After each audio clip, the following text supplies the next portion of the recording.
नमस्ते मेरे प्यारे साथियों और सम्मानित शिक्षकों। आज का दिन बड़ा खास है क्योंकि आज हम उन लोगों का दिन मना रहे हैं जिनके बिना हम कुछ भी नहीं हैं। हमारे प्यारे टीचर्स, वो टीचर्स जो हमें सिर्फ किताबें नहीं पढ़ाते बल्कि जिंदगी जीने का तरीका सिखाते हैं। टीचर कौन है? वो है जो हमें अंधेरों से निकालकर रोशनी की तरफ ले जाते हैं। जब हम कुछ नहीं समझ पाते तो वो हमें सही रास्ता दिखाते हैं। वो हमारे पहले हीरो होते हैं।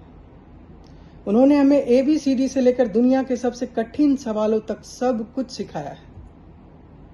आज हम जब शिक्षक दिवस मना रहे हैं तो यह सिर्फ एक दिन नहीं है, एक साधारण दिन नहीं है।